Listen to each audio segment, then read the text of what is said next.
Hello बच्चों, let's see the question. Artificial selection to obtain cows yielding higher milk output represent. Option A stabilizing selection as it stabilizes this character in the population. Option B directional as it pushes the mean of the character in one direction. Option B disruptive as it split the population into two, one yielding higher output and the other lower output. Option D stabilizing followed by disruptive as it stabilizing the population to produce higher yielding cows. देखो, artificial selection is that selection which is man made selection. ठीक है, human के द्वारा जो selection होता है उसको हम कहते हैं artificial selection. अगर हम बात करें natural selection which is done by nature, और नेचुरल सिलेक्शन के अंदर हम देखते हैं डिफरेंट टाइप का सिलेक्शन होता है.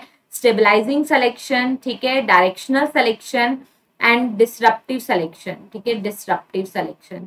अगर हम इनके कर्व देखें तो स्टेबलाइजिंग सिलेक्शन का मतलब क्या होता है कि इसके अंदर एवरेज वैल्यू को कंसिडर किया जाता है जो हमें पीक पे मिलेगी, मतलब इसका जो मीन वैल्यू है वो हाई रहेगा.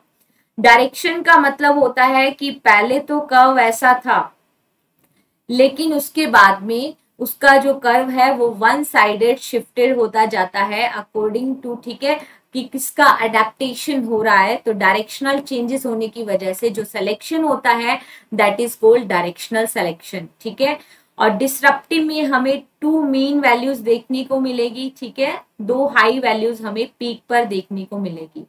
अब देखो इन्होंने क्या कहा है कि आर्टिफिशियल सिलेक्शन किया to obtain cow yielding high milk. ऐसी काउ को प्रिपेयर किया गया आर्टिफिशियल सिलेक्शन से जिससे हमें मिल्क का जो आउटपुट है वो बढ़ गया. ठीक है, मतलब मान लो कि पहले जो काउ थी वो नॉर्मल काउ थी, बाद में उन काउस का आर्टिफिशियल सिलेक्शन किया गया, अच्छी दूध देने वाली गायों को सेलेक्ट किया गया, तो जो कर्व था वो एक साइड शिफ्ट हो जाएगा. ठीक है, तो मीन वैल्यू हमें पहले जो यहाँ देखने को मिल रही थी, ठीक है, वो अब एक डायरेक्शन में शिफ्ट होगी क्योंकि हमें आर्टिफिशियल सिलेक्शन से काऊ का जो मिल्क प्रोडक्शन है वो इंक्रीज होता दिखाई दिया. ठीक है, तो ये कौन से टाइप का सिलेक्शन है? This is the directional selection.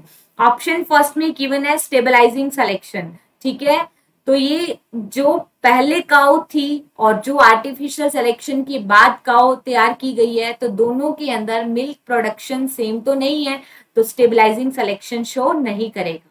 Directional as it pushes the mean of character in one direction, absolutely right answer, क्योंकि वो एक डायरेक्शन में कर्व को शिफ्ट कर रहा है. ठीक है, डिसरप्टिव के अंदर क्या होता है, वो स्प्लिट हो जाता है जिसमें दोनों से हमें एक से तो हमें हाई यील्ड मिलता है और एक से लो यील्ड मिलता है. तो ये बिल्कुल गलत बात है क्योंकि डिसरप्टिव में दोनों का मीन वैल्यू हाई रहता है. ठीक है, स्टेबलाइजिंग फॉलोड बाय डिसरप्टिव, तो स्टेबलाइजिंग तो होगा ही नहीं क्योंकि आर्टिफिशियल सिलेक्शन से मिल्क प्रोडक्शन इंक्रीज होगा जिससे वो वन डायरेक्शन में शिफ्ट हो जाएगा.